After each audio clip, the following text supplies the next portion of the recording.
Paz do Senhor, meu irmão. Como é que você está? Tudo bem com você? É uma alegria muito grande nós estarmos aqui hoje mais uma vez para compartilhar um pouco da palavra do Senhor. Eu agradeço a Deus por este privilégio, agradeço a Deus por esta oportunidade de poder falar a respeito dele, falar a respeito do amor dele. E você que está na tua casa, abra o teu coração, escute tudo aquilo que Deus tem a falar contigo esta noite. E que esta palavra possa te impactar de uma maneira que cause mudança na tua vida e que verdadeiramente o Senhor possa falar contigo assim como Ele falou comigo através dessa palavra. Sem mais delongas, eu gostaria de convidar você a abrir a tua Bíblia em Amós, no capítulo de número 4, versículo de número 12. Abra a tua Bíblia nesse momento. Vamos ver aquilo que o Senhor tem a falar com cada um de nós esta noite. Amém? A palavra do Senhor diz o seguinte: portanto, assim te farei, ó Israel, e porque isso te farei, prepara-te, ó Israel, para te encontrares com o teu Deus.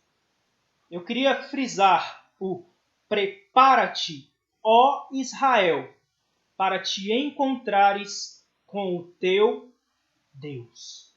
Amém? Talvez você olhe para mim essa noite e se pergunte por que eu estou trazendo essa noite um texto como esse. Essa palavra dita por intermédio do profeta Amós pelo próprio Deus, ela foi uma palavra direcionada ao povo em Israel. Ao povo em Israel que precisava se consertar dos seus maus caminhos, porque o dia do Senhor, o dia do juízo de Deus, o dia em que o Senhor faria maravilhas no meio de Israel, aconteceria. O dia do juízo no meio de Israel estava chegando. E meu irmão, eu queria aplicar esta mensagem a cada um de nós. Não tarda, pelo contrário, vem o dia em que não só Israel, mas toda a humanidade se encontrará com o seu Senhor. Então hoje, essa palavra não seria prepara-te, Israel, para te encontrar com teu Deus.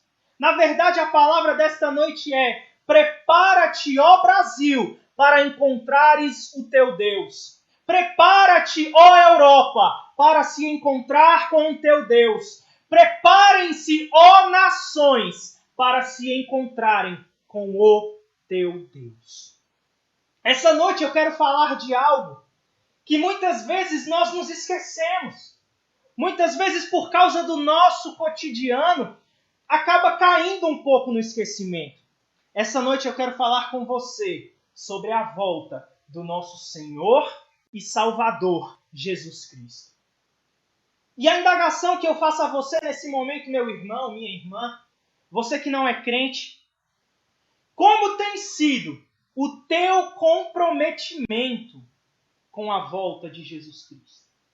Você de fato tem tido comprometimento com a volta de Jesus? Porque, meu querido, a promessa já foi feita. E quem prometeu não volta atrás. Quem prometeu não mente. Cristo, em determinado momento, em João, no capítulo de número 14, ele olha para os seus discípulos e ele diz o seguinte: não se turbe o vosso coração, credes em Deus e crede também em mim. Na casa de meu pai há muitas moradas, se não fosse assim eu vos teria dito, vou preparar lugar. E quando eu for, eu vou, mas eu volto. E quando eu voltar, eu vos levarei para mim mesmo. A promessa está posta.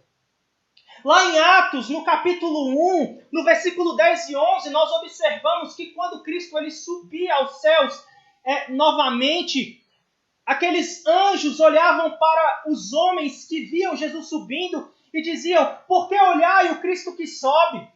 Do mesmo modo em que hoje ele sobe aos céus, ele voltará. Ele voltará. E como o próprio Cristo também fala lá em Mateus 24, a vinda do Filho de Deus, ela é em um momento inesperado. Quando todos pensarem, não acontecerá. Cristo volta e busca a sua igreja. Mais do que isso, quando a palavra de Deus, através da Bíblia Sagrada, é encerrada lá em Apocalipse, Deus ele continua falando conosco, mas a palavra, tudo aquilo que nós precisamos saber a respeito de Deus, já está aqui nesta palavra. Ele olha e ele diz: olha, eis que cedo venho. Apocalipse 22, cedo eu venho. Eu vou voltar para te buscar. Eu vou voltar para te levar. E quando eu voltar, será que haverá fé no teu coração? Quando o Filho do Homem vier, por acaso haverá fé na terra? E essa noite eu quero indagar isso com você, meu irmão. Essa noite a indagação que eu quero fazer com você é: como tem sido o teu comprometimento com a volta de Jesus? Porque a volta de Cristo é uma realidade. Muitas pessoas duvidam, muitas pessoas não acreditam, muitas pessoas acham que isto é meramente uma história. Mas, meu irmão, essa noite eu quero te dizer: o Cristo que prometeu está às portas para buscar a sua igreja. E é por isso que essa noite a indagação que ele faz a mim e a você é: como tem estado o teu comprometimento com a minha volta? Porque muitas vezes o dia a dia faz nós nos esquecermos que Cristo está voltando. Nós andamos tão atarefados com as coisas que temos que fazer. Agora mais essa preocupação do coronavírus, e a gente acaba se esquecendo que Jesus está voltando. Mas essa noite, Cristo ele vem me alertar. Cristo ele vem te alertar e dizer: meu filho, eu estou voltando. Prepara-te, ó Brasil, para se encontrar com o teu Deus. Prepara-te, ó nações, para se encontrar com o teu Deus. Prepara-te, mundo inteiro, para se encontrar com o teu Deus. Ele vem. Mas talvez você olhe para mim e diga: tudo bem, meu irmão, mas como eu posso de fato compreender se eu estou crendo nesta promessa? Como eu posso compreender que de fato eu tenho tido comprometimento com esta promessa? E essa noite eu quero falar justamente sobre isso. Porque muitas pessoas, meu irmão, elas acham que as palavras que Deus falou, elas não vão acontecer.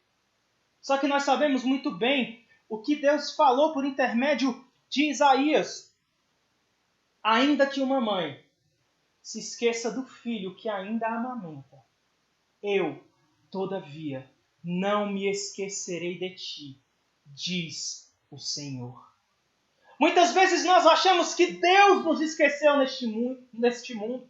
Muitas vezes nós achamos que Cristo não voltará mais. Mas essa noite eu venho aqui em nome do Senhor dizer: Cristo não se esqueceu de mim. Cristo não se esqueceu de você. Cristo tem sido zeloso comigo e com você. Cristo tem sido galardoador comigo e com você. E Ele está às portas para nos levar para os céus, meu irmão. E sabe qual é o primeiro modo? Porque a primeira coisa que o diabo ele tenta fazer com as promessas de Deus na nossa vida é exatamente desacreditar das promessas de Deus para nós. E a primeira coisa que nós precisamos guardar para ter comprometimento com esta promessa é exatamente crer nesta promessa. Crer nesta promessa. Nós observamos lá em Números 23, no versículo de número 19. Olha só. Deus não é homem para que minta, nem filho de homem homem para que se arrependa. Porventura, diria ele e não faria? Ou falaria e não o confirmaria?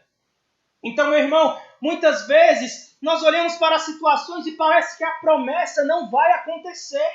E é exatamente esse o primeiro ponto que o inimigo ele tenta minar nas nossas vidas. Ele tenta colocar na nossa cabeça, ei, está demorando demais, Cristo não vai voltar. Ei, eu acho que ele te enganou, mas essa noite eu quero te dizer que o Deus que você serve, ele não mente. O Deus que você serve não se arrepende e ele cumprirá a promessa da sua volta. Ele cumprirá.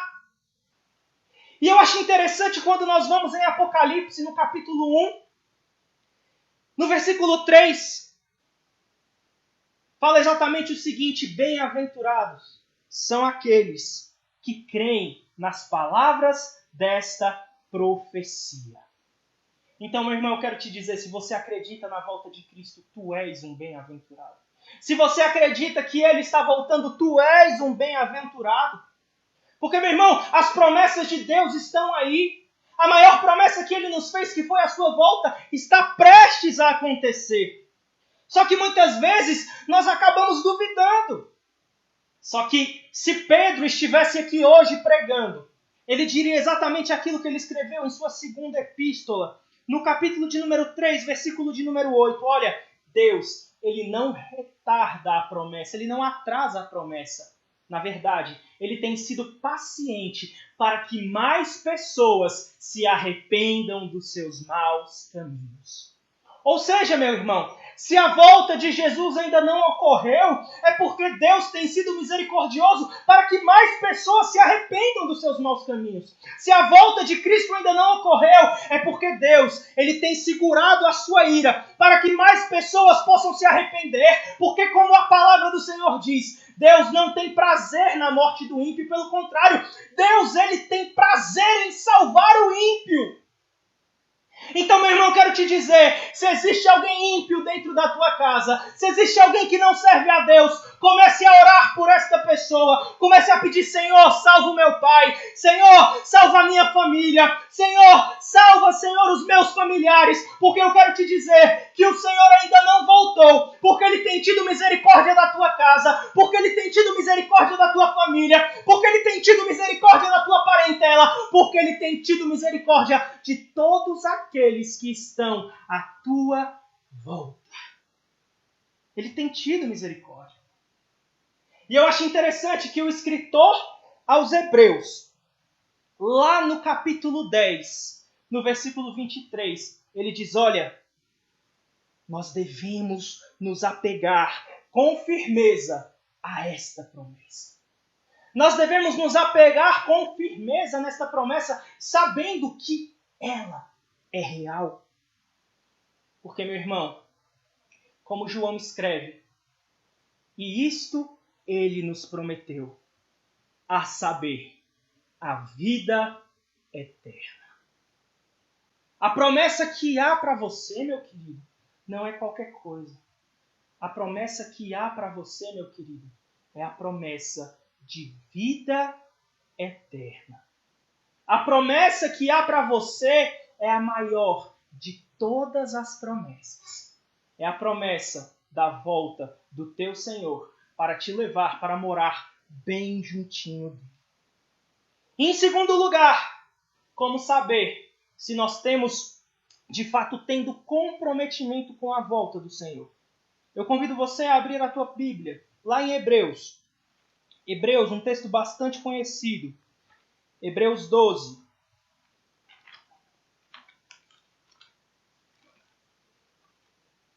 Lá em Hebreus 12, no versículo 14, a palavra do Senhor diz o seguinte: segui a paz com todos e a santificação, sem a qual ninguém verá o Senhor. Em segundo lugar, meu irmão, o crente que tem compromisso com a volta de Jesus Cristo, ele leva a sério a sua vida de santificação. Existe uma frase de Wesley que eu gosto muito. Wesley, ele costumava dizer o seguinte, que a conversão, ela tira o cristão do mundo. E a santificação tira o mundo de dentro do cristão. Então, meu irmão, o momento que você vive agora é o momento de processo de santificação. O momento que eu e você estamos vivendo agora é exatamente este momento. Quando nós nos convertemos, o Senhor, ele nos tirou do mundo. E agora, com o nosso processo de santificação, dia após dia, o Senhor, ele tem tirado de nós o mundo. O Senhor tem tirado de nós os desejos carnais. O Senhor tem tirado de nós tudo aquilo que não é do agrado dele. E existe outra frase também de um escritor que eu gosto muito, C.S. Lewis. Ele diz o seguinte: a luz do sol não pode refletir-se num espelho coberto de pó com a mesma luminosidade que num espelho limpo. Meu irmão, você é um espelho. E você é um espelho que tem que refletir a glória de Deus.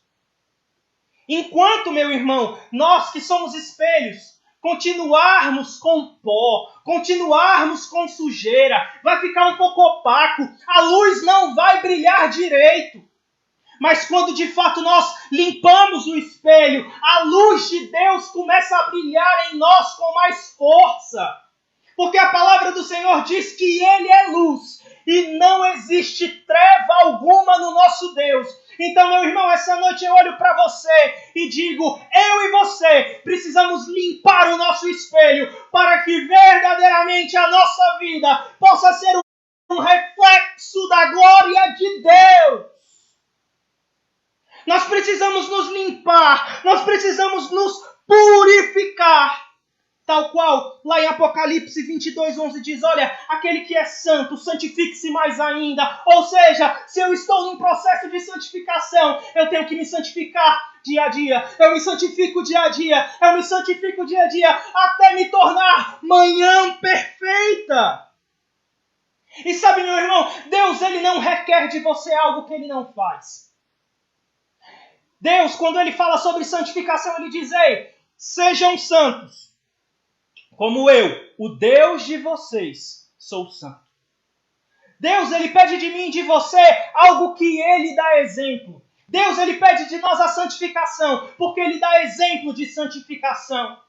E essa noite o Senhor, ele vem falar comigo e com você e dizer, ei, volta a considerar a minha volta. As tuas vestes, elas estão limpas. As tuas vestes estão purificadas. Ou as tuas vestes estão sujas. As tuas vestes estão maculadas, estão sujas de alguma forma. E essa noite ele diz, limpa as tuas vestes. Limpa tudo de errado que tem. Tira tudo. Limpa o espelho, porque eu estou voltando para te buscar. Glória a Deus. Porque muitas pessoas acham que a volta de Jesus ela só ocorre no coletivo. Mas, meu irmão, se Deus quiser, hoje mesmo Ele tira o meu fôlego de vida. Hoje mesmo Ele tira o teu fôlego de vida. E a indagação que eu faço é, se hoje o Senhor voltar para nos chamar, tu estás pronto para te encontrar com o teu Senhor? Será que se o Senhor voltar hoje, eu estou pronto para me encontrar com o meu Senhor? Isso é muito sério, meu irmão. Isso é extremamente sério. Muitas vezes nós temos brincado com o processo de santificação, achando que nós podemos sair do pecado bem quando nós entendermos, mas essa não é uma verdade. O pecado, meu irmão, ele vicia. Você já viu um viciado em drogas? Em álcool, em bebida? Quando ele começa, ele diz para si mesmo, quando eu quiser eu vou sair disso aqui. E ele vai se afundando tanto que ele não consegue mais sair daquilo se não for a misericórdia de Deus. O pecado é do mesmo jeito. Nós vamos nos afundando, até que chega um momento em que talvez a gente caia na real, mas a gente não tem força mais de sair.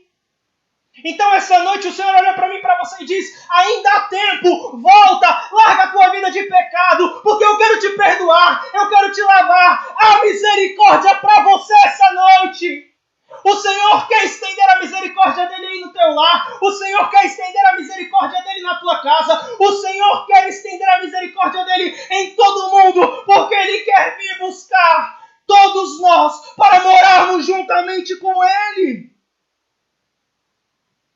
Em determinado momento, escrevendo a sua primeira carta aos Tessalonicenses, o apóstolo Paulo ele olha e diz: olha, a vontade de Deus é a nossa santificação. A vontade de Deus é a nossa santificação. Tiago, ele é mais enfático ainda. Tiago 4,4 ele diz: ei, vocês não sabem que a amizade com o mundo se constitui inimizade com Deus? Meu irmão, não existe um meio termo. Não existe vazio espiritual. Ou eu sirvo a Deus, ou eu sirvo ao diabo. E essa noite o Senhor ele olha para nós e ele nos chama a uma reflexão. Ele olha para nós e ele diz: ei, hoje eu coloco na tua frente o caminho de vida e o caminho de morte. Escolhei, pois, a vida para que te vá bem em tudo. Essa noite o Senhor está nos dando uma escolha. Tudo que nós temos padecido é exatamente para nós nos lembrarmos que Ele está voltando. E talvez tenha que existir em mim e em você um conserto diferente. Sabe por quê, meu irmão? Há um texto em Hebreus, no capítulo 10, que para mim é um dos textos mais duros de toda a Bíblia Sagrada. E é um texto que muita gente não fala, porque acha que pode machucar, pode ferir. Mas sabe, meu irmão, quando o médico ele vai fazer uma cirurgia para retirar um câncer, ele faz uma ferida na pessoa. Mas ele faz uma ferida para quê? Para sarar. E essa noite, o Senhor ele olha para mim e para você e diz: ei, por mais que doa, a disciplina que eu tenho com você, eu estou arrancando da tua vida esse câncer que é o pecado. Eu estou querendo te livrar da condenação eterna. Hebreus 10, olha só, no versículo 26, esse texto é muito duro. A palavra do Senhor diz o seguinte: porque se pecarmos voluntariamente, depois de termos recebido o conhecimento da verdade, já não resta mais sacrifício pelos pecados.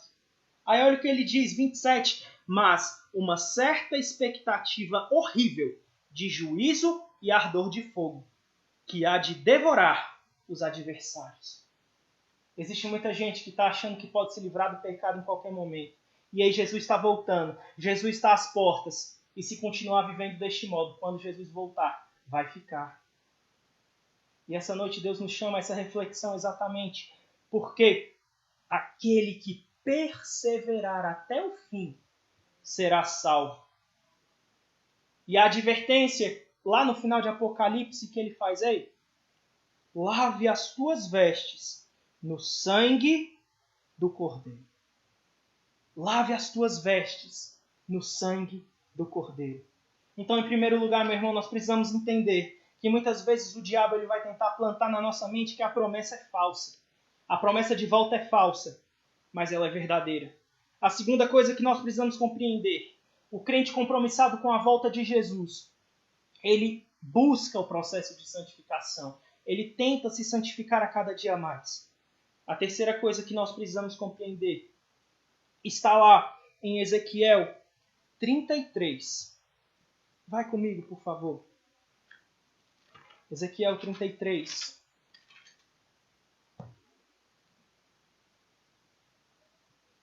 No versículo 7. Olha só. Ezequiel 33, 7. A ti, pois, ó filho do homem, te constituí por atalaia sobre a casa de Israel. Tu, pois, ouvirás a palavra da minha boca e lhe anunciará da minha parte. Meu irmão, nós precisamos compreender que o Senhor nos colocou como atalaias para que todas as pessoas vejam que Ele tem misericórdia para elas. Sabe por quê? Porque muitas vezes nós queremos guardar o tesouro que nós temos somente para nós mesmos. Muitas vezes, como acontecia, nós queríamos simplesmente estar entre as quatro paredes do templo, sem levar misericórdia às pessoas lá fora. Só que de uma forma grandiosa. Olha o que Deus fez. Deus nos fez vir para dentro da nossa casa e fazer essa live. Sabe para quê? Para que mais pessoas saibam que Ele tem misericórdia para oferecer. Meu irmão, eu quero te dizer essa noite que Deus ele te constituiu como atalaia dentro do teu lar. Deus me constituiu como atalaia dentro do meu lar. Você sabe o que era o atalaia? O atalaia era aquele que avisava do perigo. Ele ficava no local mais alto da cidade. E quando ele via que o povo inimigo estava chegando para um ataque, ele tocava aquela trombeta e avisava ao povo. E sabe como é que funcionava a lei em Israel?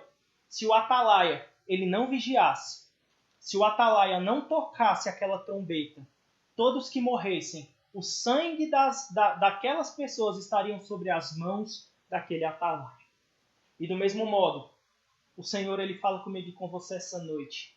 Quantas vezes eu dei oportunidade para você pregar e você não pregou? Quantas vezes eu dei oportunidade para você falar do meu amor e você não falou? Quantas vezes, meu irmão, Deus me deu a oportunidade de pregar o evangelho dele, de mostrar a misericórdia que ele tem para as pessoas e eu não mostrei?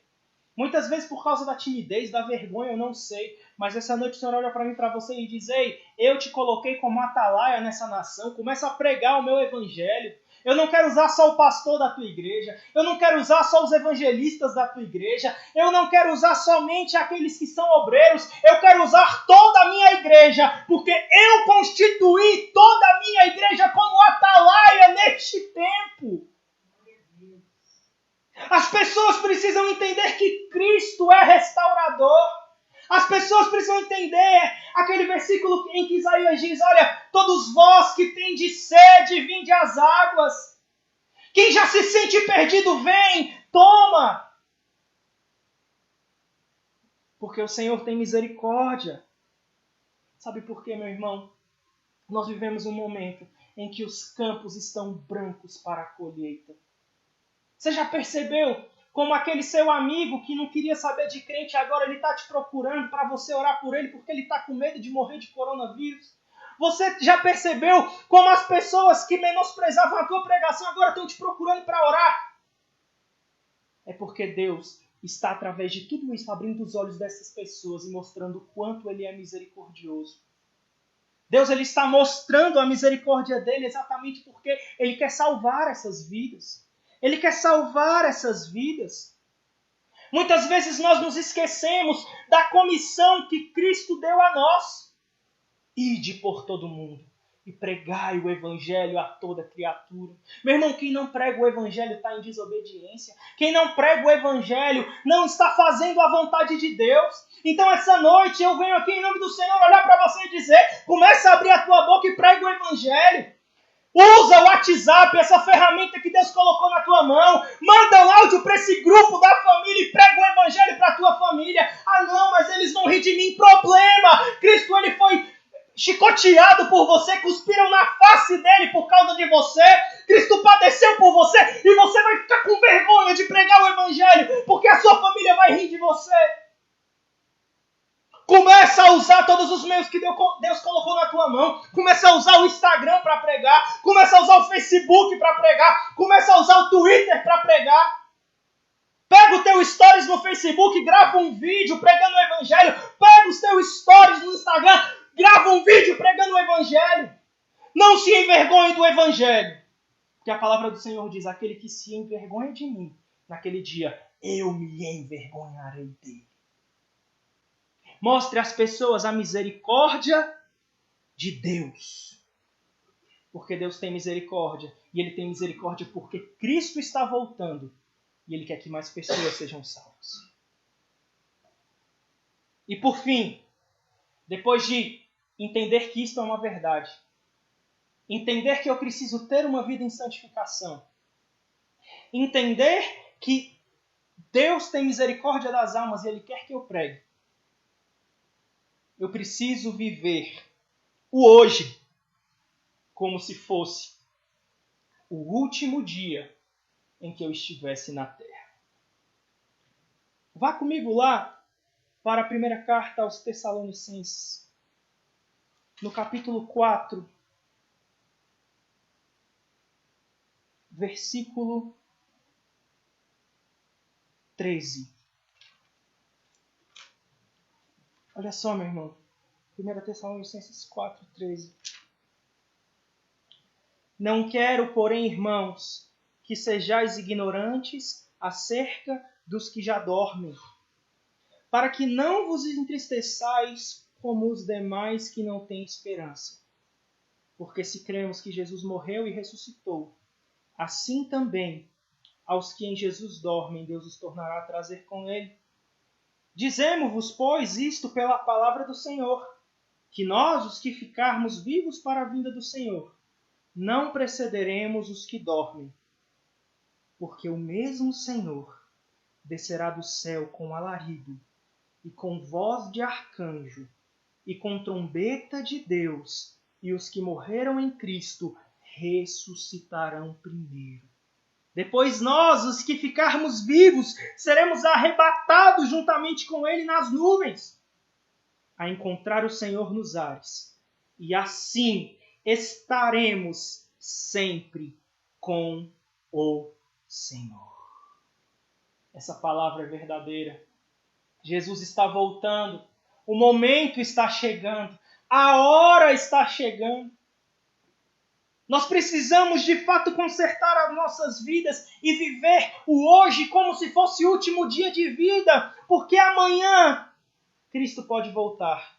Porque hoje Cristo pode voltar. Porque Cristo está voltando. Apocalipse 22, versículo 17 diz: E o Espírito e a noiva dizem: Vem. E quem ouve, diga: Vem. E quem tem sede, venha. E quem quiser, tome de graça da água da vida. Maranata, ora vem, Senhor Jesus.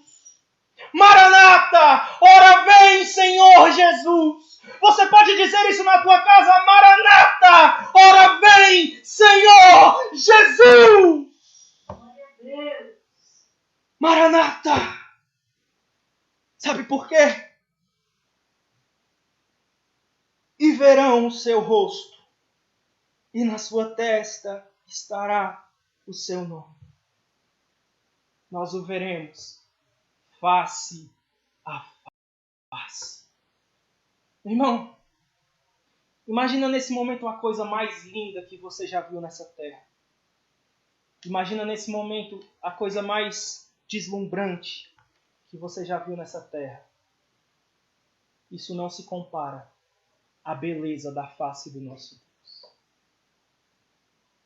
Ele está voltando e Ele vem me buscar.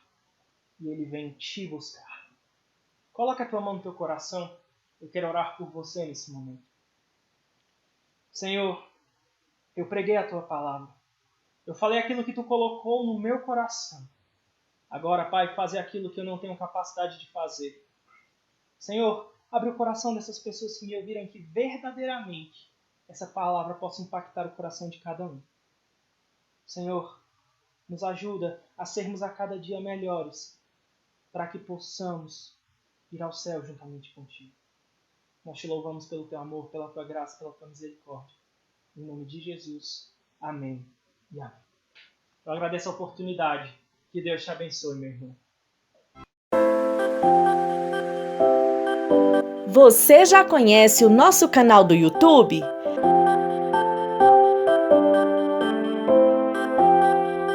Todos os dias um vídeo é postado em nosso canal. Visite as nossas playlists, mensagens que edificam, leitura bíblica diária, congressos, louvores e muito mais. Nosso endereço é IEPBC Brasil.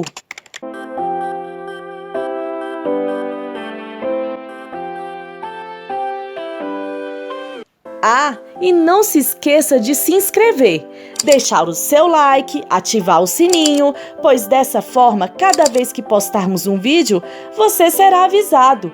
E também fique à vontade para deixar o seu comentário. Igreja Evangélica Pentecostal do Brasil para Cristo. Compromisso com Deus e Sua Palavra.